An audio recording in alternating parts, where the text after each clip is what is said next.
모두 안녕하세요. 저는 서울 종로구에 살고 있는 40대 중반의 여성인데요. 수많은 역경을 겪으며 기구한 인생을 살아온 사람이기도 합니다. 독하디 독한 시모에게 모진 시집살이를 당하다 하나밖에 없는 딸과 함께 바란남 남편에게 버림받았으니까요. 전부 지나간 일이지만 그때의 시간을 떠올리면 제가 어떻게 그 힘든 시간을 견뎌왔을까 하는 생각도 듭니다. 그때는 남편과 이혼한 후 앞으로 딸아이를 데리고 뭘 해먹고 사나 걱정하며 앞길이 막막했었는데 지금 생각하면 그런 인간 같지도 않은 놈과 이혼하길 정말 잘했단 생각입니다. 그렇지 않았다면 정말 전 나중에 아주 땅을 치고 후회했을 테니까요. 남편과 헤어지고 빛나는 저의 인생 2막이 시작되었으니까요. 남편과는 지인의 소개를 통해 만나 연애 결혼을 하게 되었는데요. 지인과 함께 있는 절 우연히 보게 된 남편이 저에게 첫눈에 반했다고 하더라고요.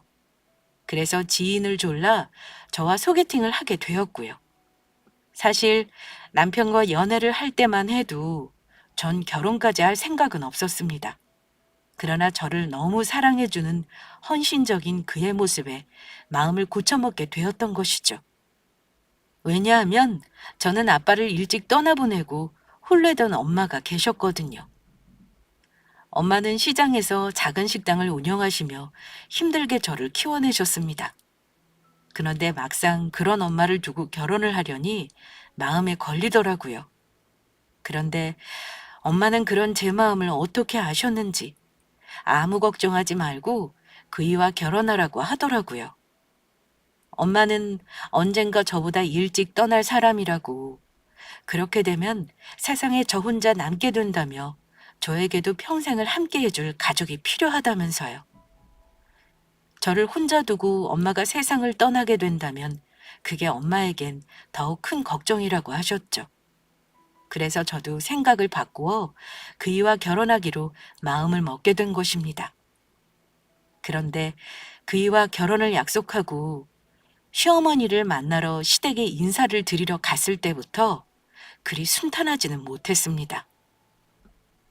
시아버지를 먼저 보내고 홀로 되신 건 시어머니도 마찬가지일 텐데 홀 어미에다 시장에서 식당 일을 하는 저의 엄마를 보고 마음에 들어하지 않으신 겁니다. 아빠도 없는 데다 가난한 집 딸이라면서요. 그런 시어머니 때문에 속상한 것이 이만저만 아니었습니다. 저희 집이 가난했던 것은 맞지만 전 누구보다 귀하게 키워진 딸이었거든요. 혹여나 아빠 없이 가난하게 컸다며 사람이 무시할까봐 엄마는 절 부족함 없이 키우셨습니다. 우리 찬수가 좋다니까 허락은 한다만 나는 솔직히 너 마음에 안 든다. 그러니 결혼하면 우리 찬수랑 나한테 잘해야 한다? 알겠니? 네, 어머니. 부족하지만 열심히 노력할 테니 예쁘게 봐주세요. 엄마 또 그 소리야? 자꾸 그러면 나 엄마 안 본다고 했지? 나나 혜영이나 아빠 없이 큰 건 똑같은데 엄마 정말 옛날 사람처럼 왜 그래? 정말로 내 얼굴 안 보고 싶어? 알겠다, 알았어. 뭔 말을 못 하겠네. 결혼 반대하면 지 엄마 얼굴이나 안 보겠다고 하긴 하고 저런 걸 자식이라고. 아휴. 저를 못마땅해 하는 시어머니를 보며 그이와의 결혼이 걱정되지 않은 건 아니었지만 그때는 남편이 워낙 저에게 잘했기에 안심했었습니다. 그이라면 믿고 결혼해도 될 것 같았죠. 시어머니와 무슨 일이라도 있을 것 같으면 늘 나서 막아주던 든든한 남편이었으니까요. 그리고 혹 우리 집 사정 때문에 시댁에 무시당할까봐 저의 혼수며 예단이며 엄마가 신경 써서 해주셨거든요. 그래서인지 시어머니도 더는 저를 구박하거나 타박하지 않으셨습니다. 하지만 그것도 오래가지는 못하였죠. 남편과 결혼 후 단 한 번도 오지 않았던 저희 신혼집에 시어머니께서 처음 오게 되었는데 저희 신혼집에 들어서자마자 한다는 소리가 엄마 어서 와. 오는데 고생 많았지? 어머니 오셨어요? 아유, 냄새. 이게 다 무슨 냄새니? 어머니 오신다고 어제부터 그 일랑 열심히 청소했는데 냄새라니요. 집안에서 웬 식당 반찬 냄새가 이리 진동하는지. 새아가, 너 혹시 너희 사돈댁 가게에서 반찬 얻어왔니? 아유, 지독해.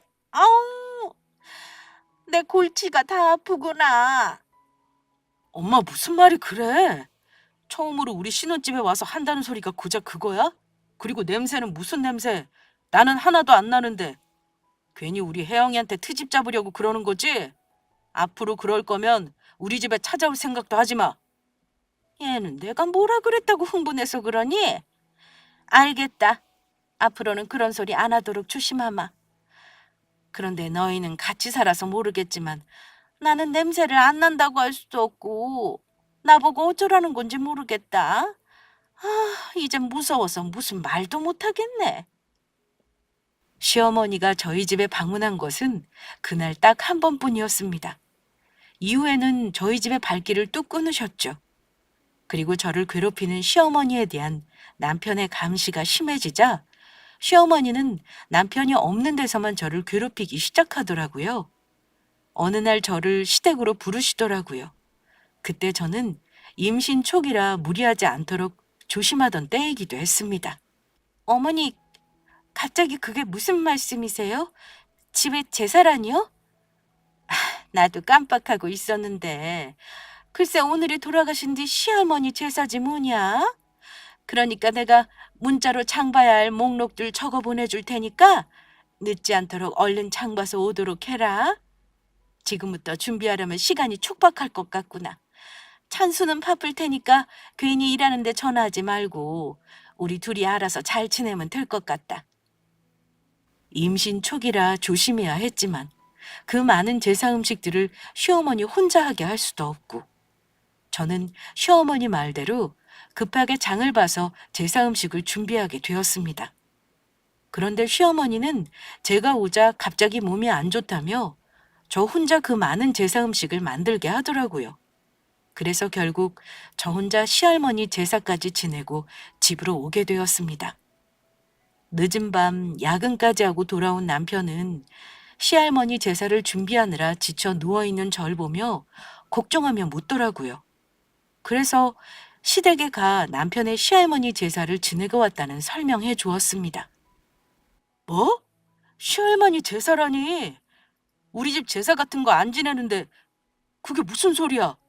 그리고 할머니는 교회 다니셔서 당신 돌아가시고 제사 같은 거 지내지 말라고 신신당부하셨다고. 그게 무슨 소리야? 집에 제사가 없다니. 그러면 어머니께서 일부러 나 골탕 먹이려고 거짓말하셨단 소리야? 엄마 진짜 너무하네. 자기가 홀몸도 아니고 어떻게 거짓말까지 해서 그런 일을 시킬 수 있어? 내가 당장 엄마한테 다녀올 테니까 자기는 쉬고 있어. 이번만큼은 그냥 못 넘어가. 시어머니는 저한테 무슨 억까 심정인지 거짓말까지 해서 하지도 않아도 될 시집살이까지 시키신 겁니다. 그리고 남편이 이야기하면 그때뿐인지 시어머니는 계속해 저를 괴롭혔습니다. 일부러 배추를 많이 사 김장을 담그게 하는가 하면 사람들이 많은 앞에서 일부러 창피를 저 곤란하게 만들기까지 하였죠. 그때마다 남편이 저보다 더 화를 내며 막아줘 시어머니와 크게 싸운 적은 없지만 그때마다 시어머니와 점점 더 사이가 멀어졌던 건 사실이었습니다. 그리고 시어머니와 제가 기어이 사이가 틀어지는 사건이 벌어졌죠. 시어머니는 제가 아들이 아닌 딸을 낳았다고 아주 못마땅해 하셨는데 그게 어느 정도였냐면 딸아이가 태어난 날 꼴 보기 싫다며 아이 얼굴을 보러 오지 않을 정도였습니다. 그러던 어느 날 아이를 데리고 움직일 수 있는 시기가 되어 손녀 얼굴도 보여드릴 겸 전 친정엄마가 해준 김치를 싸고 시댁에 가게 되었습니다. 그런데 시어머니가 제 앞에서 차마 해선 안 될 행동을 한 것입니다. 어머니, 저희 엄마가 어머니 드시라고 김치를 해다 주셨어요. 좀 드셔보세요. 아들도 못 낳는 주제에 감히 여기가 어디라고 찾아와. 그리고 뭐 김치? 어디 시장 바닥에서 만든 더러운 김치를 나보고 먹으라는 거야? 이 쓰레기들 전부 버릴 거다.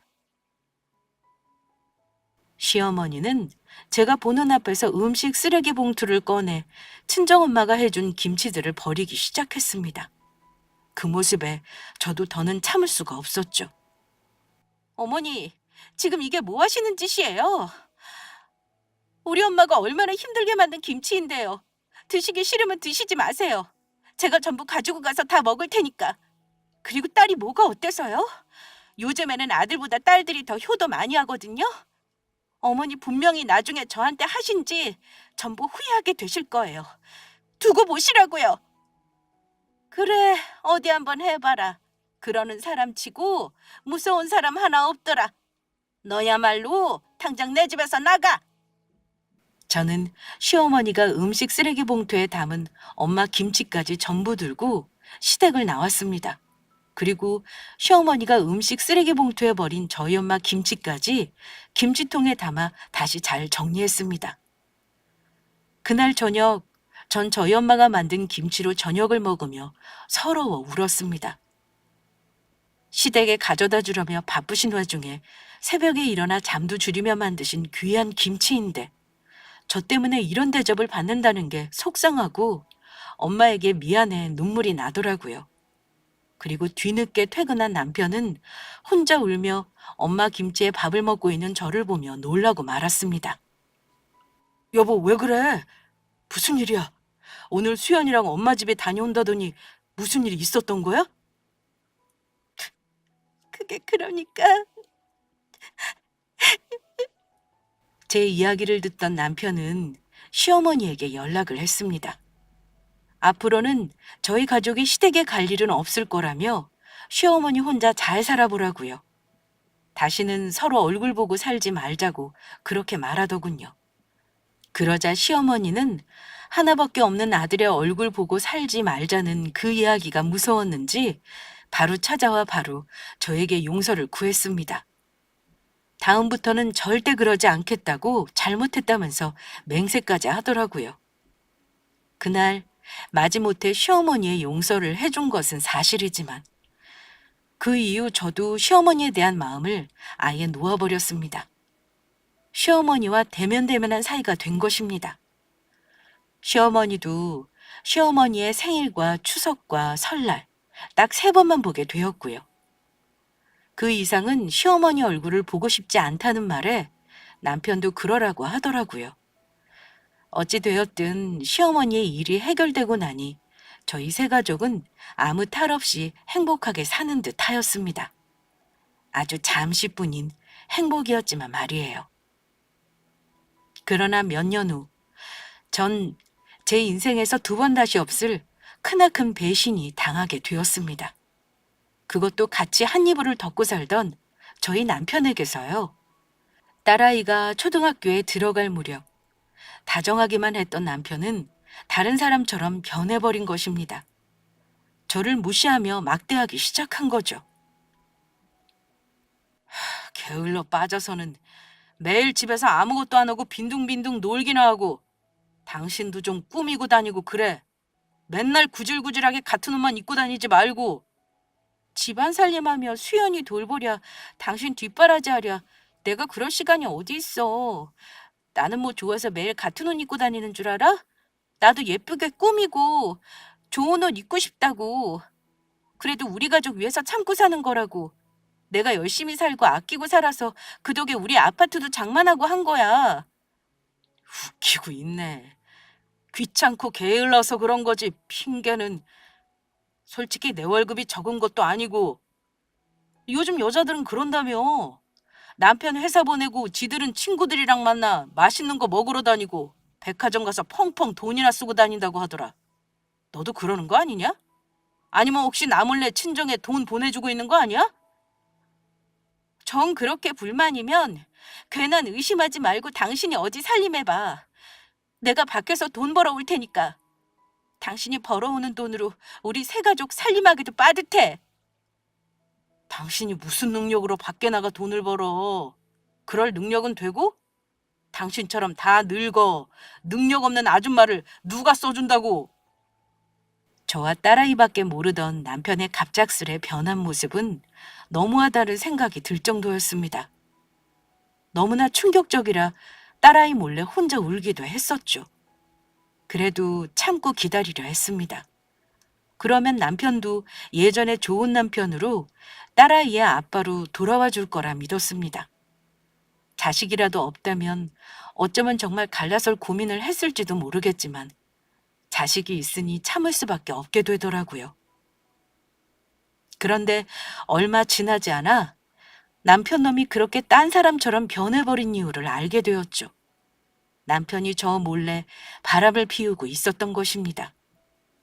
남편의 행동이 이상해 의심하던 중이었는데 그이가 퇴근하고 씻으러 욕실에 들어간 사이 문자가 와서 우연히 확인하게 되었던 것입니다.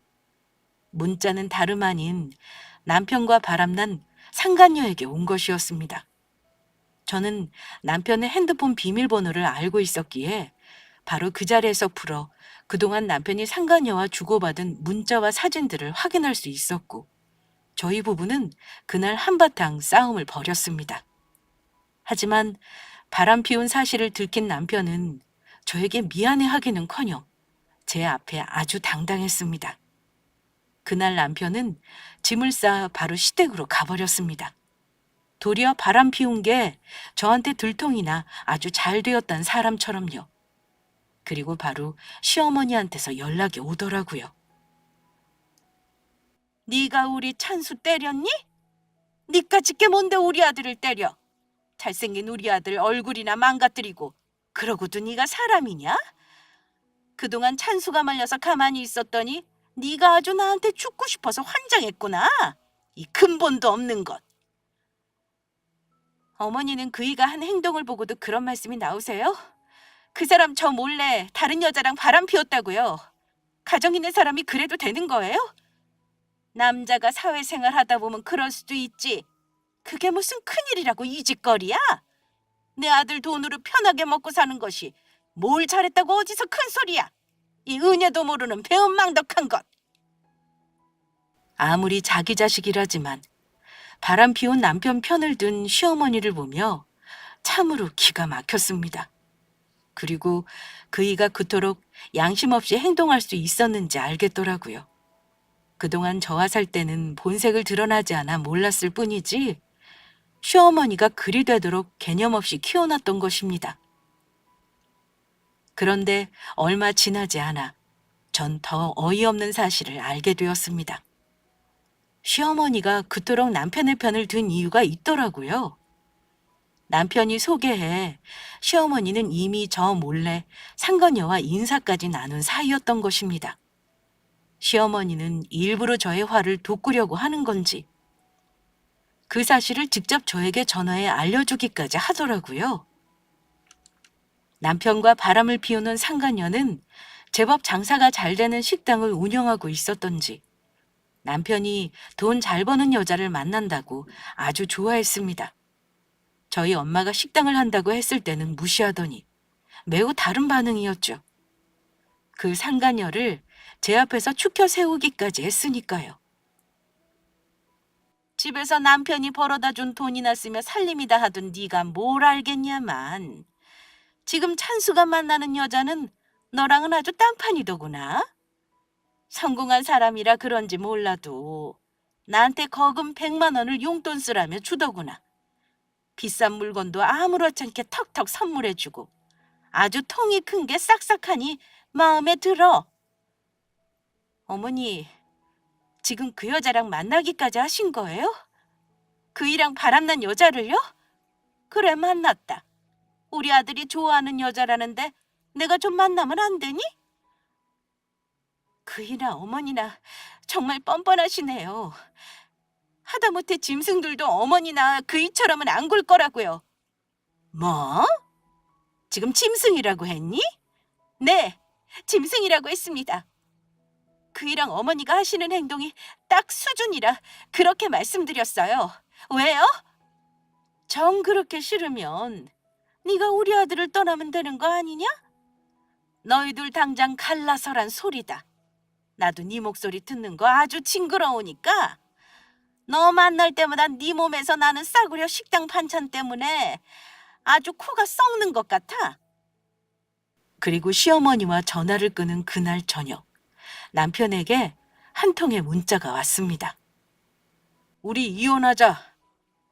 이혼 서류 준비할 테니 조만간 만나서 도장 찍자. 그리고 우리 효진이 만나니까 알겠더라. 너같이 집에서 아무것도 안 하고 빈둥빈둥 노는 여자보다 일하는 능력 있는 여자가 얼마나 멋있고 매력적인지.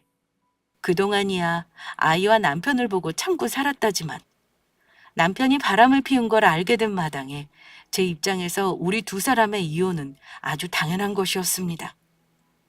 하지만 제가 그동안 남편과 시어머니의 행동을 보고도 참고 넘어갔던 이유는 바로 증거를 모으기 위해서였죠.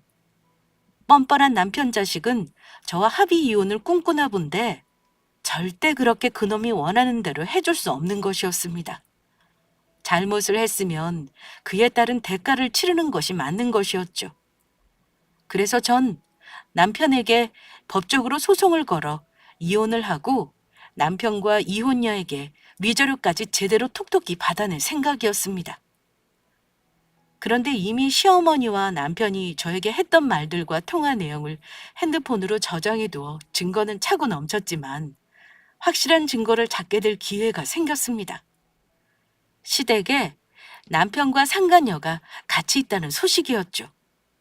시댁 동네 근처에 제 친구가 살고 있었는데 저희 시댁으로 남편과 어떤 여자가 들어가는 모습을 우연히 보게 되었다는 것입니다. 시댁의 남편과 찾아갈 여자는 상간녀밖에 없었고 그 소식에 저는 바로 시댁으로 달려갔습니다. 증거를 찾기 위해서도 있었지만 아직 이혼도 하지 않는 저를 두고 남편이 상간녀를 시댁에 데리고 갔단 소리에 머리 끝까지 화가 났었습니다. 그리고 저의 벨소리에 문을 열어둔 시어머니를 지나쳐 거실로 가보니 상간녀와 웃으며 과일을 먹고 있는 남편의 면상이 보이더라고요. 저는 남편의 면상을 보자마자 바로 그이와 상간녀에게 달려들었죠. 이 개만도 못한 것들아! 그리고 남편을 집중적으로 패주었습니다. 그러자 시어머니와 상간녀는 저를 말리며 때리더라고요. 그래서 저도 지지 않고 시모와 상간녀에게 뺨까지 차례대로 갈겨주었습니다. 몸싸움이 끝난 뒤 어느 정도 상황이 정리되자 상간녀가 저를 향해 아주 당당하게 이야기하더군요. 저 그이 많이 사랑해요. 그러니까 이만 물러나 주시죠. 나도 너 같은 며느리 필요 없다.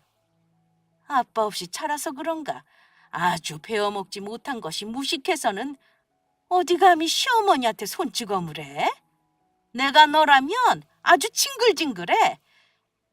그래, 나도 아주 너라는 여자한테 질렸으니까 당장 갈라서자고. 그리고 우리 효진이는 나랑 결혼하면 너랑 다르게 아들도 낳아준다고 했어. 어머니가 먼저 저 때리셨잖아요. 그것도 바람 피운 당신 아들 편들겠다고. 그리고 당신 언제는 우리 딸 하나로 충분하다며? 왜 인제 와서 딴소리야? 하긴 그렇게 줏대가 없으니까 바람까지 피웠겠지. 다 필요 없고 나도 아들 낳아서 내 아들이랑 목욕탕 좀 가보자. 더 이상 구질구질하게 굴지 말고 우리 그만 끝내자. 당연히 헤어져야지. 그러면 나랑 안 헤어지려고 그랬니? 인성 쓰레기에 답 없는 시모에 너 같은 더러운 놈이랑 내가 뭐하러 아쉬워서 계속 같이 사니? 그런데 그냥은 못 헤어지지. 내가 상처받은 만큼 법적으로 소송 걸어서 내 놈이랑 상간녀한테 위자료까지 전부 받아내고 이혼할 거야. 남편을 향해 말을 마친 저는 상간녀에게도 한마디 해주었죠. 지금 아무리 시어머니와 남편에게 잘한다고 해도 시어머니에게 선물 공세까지 하며 다 늙은 중년 남자에게 붙어있는 여자라니 그 의도야 뻔한 것이니까요. 그리고 너 정신 차리는 게 좋을 거야. 이 볼 것 없는 놈한테 뭐라도 떨어질 거 있나 해서 붙어있나 본데 이놈 생각보다 가진 돈도 별로 없거든? 그나마 나랑 살아서 이만큼 살 수 있었던 거라고. 제가 무슨 돈 보고 그이 만난 줄 아세요? 돈이라면 저도 있어요. 저 그이 진심으로 사랑한다고요. 독한 것이 그냥 헤어질 생각 안 하고 끝까지 우리 아들 베껴 먹으려고? 시장에서 식당이나 하는 지 엄마 닮아서 그런지 천박하기 짝이 없어. 천박한 건 바로 당신들이겠지. 얼마나 개념 없고 무식하면 바람 피운 아들 편이나 들고 당당히 하는 그 아들놈이나 애미나 아주 똑같이 천박해. 나야말로 더러운 너희 같은 것들이랑 상종하기 싫어서 이만 꺼져줄 테니까 어디 얼마나 잘 먹고 잘 사는지 두고 보자. 하지만 더 경악스러웠던 것은 시댁의 현관문을 열고 나가려는 나를 향해 이야기하는 남편 자식의 말이었습니다. 아, 그리고 수연이는 당신이 데려가서 키워. 나는 수연이 데리고 살 마음 없으니까. 나 재혼하게 되면 새 살림 차려야 하는데 우리 새로운 가정에 이혼한 전초딸이랑 같이 살 수는 없잖아. 나 우리 효진이랑 새롭게 다시 시작하고 싶다고. 안 그래도 우리 딸 내가 데려가려고 그랬다. 소중한 우리 수연이 너 같은 쓰레기놈한테 절대 맡길 수 없으니까. 니놈한테 맡겼다가 우리 수연이 인생까지 망치려고? 너 같은 놈은 우리 수연이 아빠 될 자격도 없어. 우리 수연이를 당신 딸로 두기에는 아깝다고. 결국 전 남편과 이혼을 하게 되었고 위자료와 재산 분할까지 전부 받아냈습니다. 그리고 딸아이의 손을 잡고 엄마가 있는 친정으로 가게 되었습니다. 그런 절 보며 엄마는 제 손을 잡더니 한동안 말없이 저를 꼭 안아주었습니다. 그런 엄마 품에서 저는 펑펑 울었죠. 아무 걱정하지 마. 내가 우리 딸이랑 소녀 하나 못 먹여 살릴까 봐? 엄마 식당 제법 장사도 잘 된다? 그러니까 앞으로 우리 힘내서 살아보자. 엄마. 그 후 저는 엄마 밑에서 식당 일을 도우며 일을 배우기 시작했습니다. 딸아이를 위해서라도 악착같이 살아야겠다는 생각뿐이었죠. 열심히 일해 성공해 누구보다 잘 살게 되는 것이 남편과 시어머니를 향한 최고의 복수라고 생각했으니까요. 그런 놈을 만나 결혼을 하게 된 것은 인생에서 가장 후회되는 일이지만 하나밖에 없는 예쁜 딸아이를 낳게 된 것은 인생에 둘도 없는 선물이란 생각이었기에 과거를 생각하며 후회하기보다 앞을 보며 열심히 살아보기로 한 것입니다. 그렇게 6년이란 시간이 흘렀고 갖은 고생 끝에 저는 성공이란 것을 손에 쥘 수 있었습니다. 전 유명 인사들까지 찾아와 밥을 먹는 고급 한정식 집의 대표가 되어 있었으니까요. 다행히 엄마 식당 일은 제 적성에 맞았고 손마디가 굵어지며 억세졌지만 엄마와 함께하니 힘들다는 생각도 전혀 들지 않았습니다. 딸아이도 곁에서 제가 고생하는 것을 보고 자라서인지 말썽 없이 잘 커주었고요. 엄마는 김치를 정말 맛있게 잘 담그셨는데 맛있다는 소문이 나서인지 간혹 식당으로 김치를 사러 오시는 손님들이 계셨습니다. 그것을 보고 저는 엄마에게 김치를 만들어 본격적으로 팔아보자고 권유를 했고 엄마 식당에서 김치를 팔며 장사를 하다 인터넷 판매까지 하게 되었죠. 그러다 나중에는 가게를 넓혀 김치를 만드는 직원까지 두게 되었고 잘 사는 사모님들까지 저희 가게로 직접 찾아와 김치를 주문하게 되었습니다. 저한테 그런 사업수단이 있는지 몰랐지만 엄마와 저는 점점 더 큰 돈을 만지며 번 돈이 감당할 수 없을 정도가 되었습니다. 그리고 결국 엄마와 저는 꿈을 이루게 되었죠. 나중에 큰 식당을 여는 게 꿈이었는데 열심히 김치와 음식들을 연구해 엄마와 그동안 모아둔 돈으로 김치를 모티브로 한 고급 한정식 집을 열게 된 것입니다. 저희 집 가게 상호를 직접 밝힐 수는 없지만 저와 엄마는 그간의 고생을 보상받듯 큰 성공을 이루게 되었습니다. 고객님들이 가장 좋아하시는 메뉴 중에 하나는 식사 마지막에 나오는 김치말이 국수였는데 엄마가 시장에서 식당을 할 때부터 잘 나가던 인기 메뉴를 고급화시킨 버전이었습니다. 이렇게 말하면 웃기지만 남편이 바람 피워 이혼한 덕에 이루게 된 성공이기도 했습니다. 그런 쓰레기 놈이 더 늦기 전에 본색을 드러내주어 아주 고맙다는 마음이 들 정도였으니까요. 그리고 더는 과거의 시모와 남편 일을 떠올려도 아무렇지 않게 되었습니다. 그런데 어느 날 그런 과거 일을 떠올리게 되는 사건이 저에게 벌어지고 말았습니다. 아니, 더욱 정확히 말하자면 생각지도 못하게 제가 당했던 일에 대해 제대로 된 복수를 할 기회가 생기고 만 것입니다.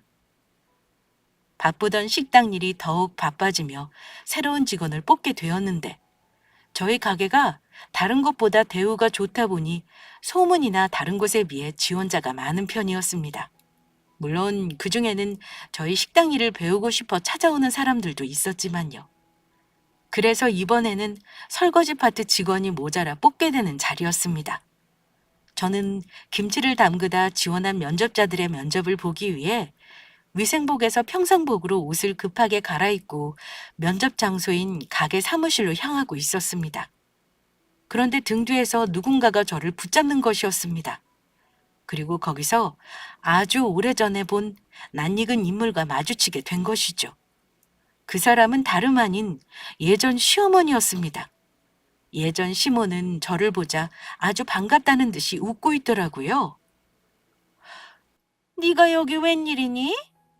나도 이 식당에 지원했는데 너도 여기 일자리 구하러 온 거냐? 이렇게라도 다시 보니 정말 반갑다. 그동안 잘 지냈던 거니? 상간녀가 자기 호강시켜 줄 거라며 저를 비웃으며 큰 소리를 치더니 오랜만에 보게 된 예전 시모의 행색은 남루하게 짝이 없었죠. 어쩜 내 주제나 네 주제나 이렇게 똑같니? 너도 결국 우리 아들이랑 이혼하고 고생하며 살았나 보구나? 너 떠나고 나랑 찬수도 얼마나 고생했는지 모른다. 아이 글쎄 그년이 알고 보니 사기꾼 년이었지 뭐냐? 음식점 한다는 것도 다 뻥이었고 새롭게 단장해서 큰 식당 연다면서 우리 아들한테 돈을 빌려가더니 그대로 튀었지 뭐니. 나중에 크게 이자까지 쳐줘서 갚겠다는 말에 빚까지 내서 빌려줬는데 그 일로 아들놈 회사로 빚쟁이들까지 찾아오는 바람에 직장에서도 쫓겨나고 살던 집까지 빼앗겨서 나랑 찬수랑 고생이 이만저만이 아니었다. 그래서 나는 식당 나가고 창수는 요즘 공사장 일용직으로 나가 빚 갚으며 근근히 먹고 살고 있어. 여기 식당 사장이 젊은 여자라고 하는데 월급도 많이 주고 복지도 좋다고 해서 지원하러 온 거다. 그동안 다른 식당에서 일했었는데 얼마나 바쁜지 어디 쉴 틈이 있어야지. 아주 조금만 쉬려고 하면 사장놈이 얼마나 닥달하던지. 그나저나 수연이는 잘 지내니? 지금이면 많이 컸겠다.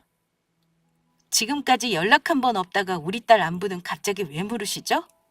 그리고 우리 엄마 식당 한다고 무시하셨던 분이 지금 식당 일 하겠다고 면접 보러 오신 건가요? 정말 뜻밖이네요. 아무리 그래도 내 손녀인데 내가 그동안 안 보고 싶었겠니? 아들놈도 가끔 수연이 보고 싶다고 말하고. 그리고 얘는 비교할 걸 비교해라. 사돈댁이 하던 그 구닥다리 허름한 작은 식당이랑 여기가 비교가 되니? 같은 음식점이라도 급이 있는 거다, 급이. 급 같은 소리 좋아하시네. 아줌마, 여기가 어딘 줄 알면 깜짝 놀라시겠어요? 그리고 우리 딸을 꼴 보기 싫다며 버릴 때는 언제고 그놈이 보고 싶어 하긴 뭘 보고 싶어 해요? 그러는 놈이 지금까지 양육비 한 푼을 안 보내요? 그야, 그건 우리 형편이 이렇다 보니 살펴볼 겨를이 없어 그런 거고. 그건 그렇고 너 우리 아들이랑 헤어지고 혹시 재혼은 한 거니? 보나마나 네 주제에 데려가는 남자도 없을 테고 아직 혼자일 것 같은데 내 말이 맞지? 내가 혼자든 마든 그쪽에 무슨 상관인데요? 그쪽이라니 우리 사이가 어찌 될지 알고 그렇게 말하니? 아직 혼자면 우리 아들이랑 다시 잘해보는 건 어떻겠니? 너도 이혼하고 우리랑 처지도 비슷한 것 같은데 아니 네 주제에 어디 우리 아들보다 잘난 놈을 만날 수나 있겠어? 네가 먼저 잘못했다고 집으로 기어들어오면 우리 찬스도 모르는 척 받아줄 거다. 그러게 그때 우리 아들이 바람 펴도 좀 참고 기다려주지. 뭔 성미가 급해서 이혼해가지고 너도 고생이냐. 지복 지가 찬 거지. 이 아줌마가 아직도 정신을 못 차렸네. 내가 대가리에 총 맞았냐? 너 같은 거지 같은 아들놈이랑 다시 시작하게? 그것도 바람까지 피워서 가정까지 파탄낸 쓰레기 놈에 아줌마같이 정신 나간 여자가 시모로 있는 집에? 아줌마, 제발 정신 차리세요. 지금 이 상황에 그런 소리 하면 사람들이 아줌마 미친 줄 알아요. 실성한 줄 안다고. 뭐, 실성? 불쌍해서 내가 네 딸년이랑 같이 받아주려고 했더니 어디 주제도 모르고 그따위 말을 해? 어디 나한테 혼 좀 나볼래?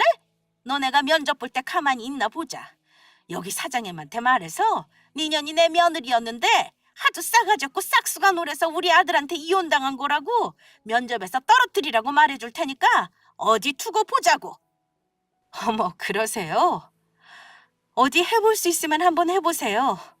아줌마가 여기 음식점에서 대표한테 면접이나 볼 기회나 있을지 모르겠네요. 이 잡것이 아주 보자 하니까. 제 말에 광분한 예전 시모는 두 손을 걷더니 저에게 달려들려고 했습니다. 하지만 그 전에 제지당하고 말았죠. 바로 제 옆에 있던 저희 직원한테요. 그리곤 저희 직원이 하는 말에 놀라 말까지 더듬거리더라고요. 오늘 저희 식당에 면접 보러 오신 분 같은데 아까부터 저희 대표님께 뭐 하시는 짓입니까? 대표라니 그게 무슨 말씀이세요? 아까부터 아줌마가 저희 대표님께 며느리 어쩌고 저쩌고 하며 계속 예의 없게 굴고 계시지 않습니까?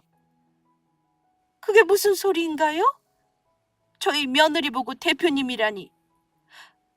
그러면 애미 네가 여기 사장이라는 소리니?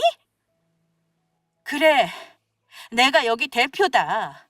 우리 엄마랑 같이 연 엄마랑 내 식당이다. 어쩔래? 그것도 모르고 뭐? 우리 엄마 식당이랑 여기는 급이 달라? 내가 싹수가 노래서 이혼을 당한 거라고 사장한테 말해 면접에서 떨어뜨리게 할 거야? 그런데 이걸 어쩌나? 여기 대표가 바로 나인데 당신 우리 엄마가 만든 김치 더럽다면서 내가 보는 앞에서 음식 쓰레기 봉투에 버렸었지? 그래놓고 감히 그런 우리 엄마랑 내 식당에 면접을 보러 와? 우리 엄마랑 나랑 당신이 음식 쓰레기 봉투에 버린 그 김치로 이렇게 성공했어. 이혼한 지가 언제인데 누구 보고 애미야. 든든기 더럽게. 그러니까 그게 애미야. 내가 나쁜 뜻으로 한 소리가 아니고 그냥 여기 음식점이 너무 좋다 보니까 그렇게 말한 거다. 그러니 제발 오해하지 말아다오. 대표님, 지원자들 다 모였습니다. 그러니 저런 이상한 사람은 신경 쓰지 말고 어서 가시죠. 큰 대표님께서 기다리십니다. 다른 직원들한테 말해서 식당에 이상한 사람 들어왔으니 바로 쫓아내라고 하겠습니다. 아가, 안 된다. 이렇게 무릎 꿇고 빌 테니 제발 나 여기서 일 좀 하게 해다오. 네가 시키는 건 뭐든지 하마. 네 신발이라도 핥으라면 핥으마. 사실 전 식당에서 일 못한다고 잘려서 나 여기 아니면 갈 곳도 없어. 아는 사람 좋다는 게 뭐니. 그러니 제발 한 번만 차비를 베풀어다오. 큰 대표라고 하는 사람이 사부인한테 잘 좀 말해서 제발 나 좀 써주면 안 되겠니? 저를 붙잡고 매달리는 예전 시모를 향해 저는 마지막이 될 한마디를 해주었습니다. 자비 같은 소리하고 앉아있네. 됐고요, 아줌마. 오늘 내 식당으로 면접 보러 왔다고 했죠? 그러면 두고 볼 것도 없이 바로 그 결과를 말씀드릴게요. 김순덕 씨, 오늘 면접에서 탈락하셨습니다. 그러니 앞으로 우리 다시 보지 말자고요. 아시겠어요? 최 실장님, 이 이상한 아줌마 바로 내쫓아 주세요. 다시는 식당에 얼씬도 못하게 부탁드려요. 예, 대표님, 알겠습니다. 아이고, 저렇게 내 며느리가 성공할 줄도 모르고 내가 내 복을 찾네. 저리 능력 있는 며느리를 못 알아보고 아들놈이랑 이혼시켰으니 애미야, 다시 한 번만 받아오. 아니 대표님, 저 좀 한 번만 살려주세요. 제발 한 번만. 과거 일은 전부 잊었다고 생각했는데 직원들에게 끌려가는 예전 시모를 보니 10년 묵은 채증이 내려가는 듯 아주 시원했습니다. 하지만 정신 나간 시모는 거기서 끝낼 생각이 없는지 얼마 후 눈치 없이 전 남편까지 데리고 저희 가게로 쳐들어왔습니다. 그것도 저희 직원들에게 행패까지 부리면서요. 우리 며느리가 여기 대표라고 이거 왜 이래? 아니 니들이 뭔데 나를 막아? 너희들 전부 잘리고 싶어? 여보, 당신 남편 왔어. 수연아, 네 아빠 왔다. 당신들 여기서 뭐 하는 거야? 여보, 내가 잘못했어. 우리 앞으로 다시 잘해보자. 당신 이렇게 잘 될 줄 알았으면 나 그런 이상한 여자랑 바람 같은 거 안 피웠다고. 그래, 애미야. 어차피 너도 혼자고 우리 찬수도 혼자니 서로 다시 잘해보자꾸나. 아이도 있는데 수연이를 생각해서라도 네가 이래선 안 되지 않니?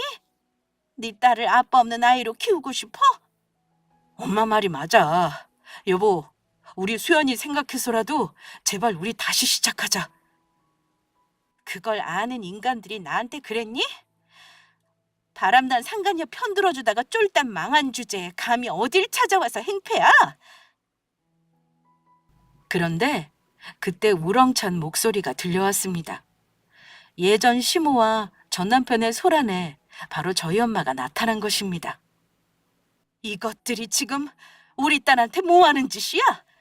귀한 우리 딸이랑 손녀까지 버리고 울게 만들 때는 언제고 뻔뻔하게 여기서 어디라고 찾아와?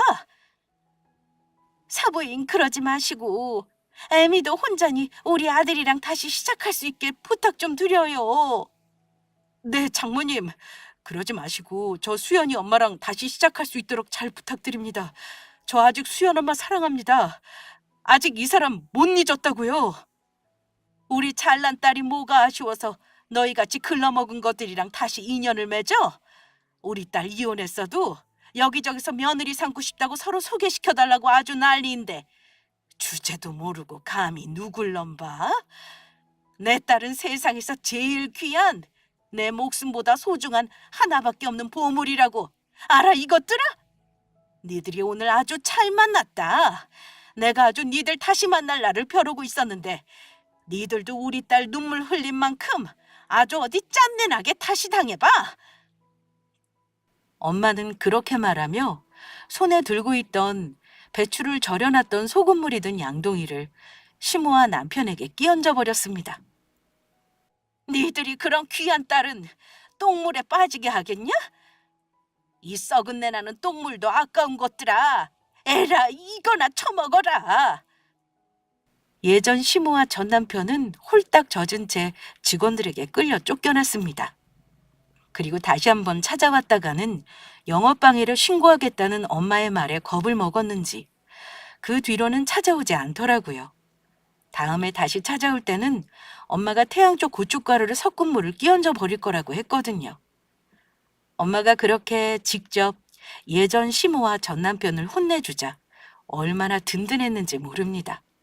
그동안 쌓였던 오랜 서름까지 전부 씻겨나가는 듯 했죠. 시모와 남편이 떠난 후 얼마 지나지 않아 남편의 아는 지인을 통해 들은 소식에 의하며 저희 엄마한테 그렇게 혼이 나고 갔던 시모와 남편은 서로 된통 싸웠다고 합니다. 서로 잘 못해서 돈 잘 버는 성공한 며느리를 놓쳤다고요. 그렇다고 따로 떨어져 살 형편도 안 되니 월세로 사는 반지하에서 남남처럼 지내고 있다고 합니다. 악하게 살다 결국 본인 인생을 최악으로 몰고 간 두 사람이었죠. 초등학생이던 딸아이는 이젠 중학생이 되어 고생한 엄마 호강시켜 주겠다며 열심히 공부하고 있습니다. 그런데 영 공부에는 소질이 없는지 성적이 노력한 것에 비해 나오지 않더라고요. 그런데 그게 뭐 중요하겠어요? 딸아이가 건강하게 자라 행복하게 살아주면 저는 더 바랄 것이 없습니다. 딸아이가 저를 닮아 음식에 소질이 있는 것 같은데 바라는 것이 있다면 나중에 음식 공부를 해 유명한 요리사가 되었으면 좋겠습니다. 아니면 저와 엄마의 가게를 물려받아도 좋고요. 하지만 강요는 하지 않으려고 합니다. 딸아이에게도 딸아이의 인생이 있으니 딸아이의 길을 곁에서 지켜보며 응원해 주려고 해요. 저희 엄마가 저한테 그랬던 것처럼요. 그렇게만 한다면 잠시 흔들리더라도 저처럼 딸아이도 자기 인생을 찾아 잘 살아가게 될 거라고 믿습니다.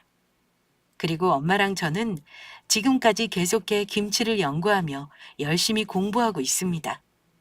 식당에 내놓을 김치를 재료로 한 여러 요리도 계속 개발 중이고요.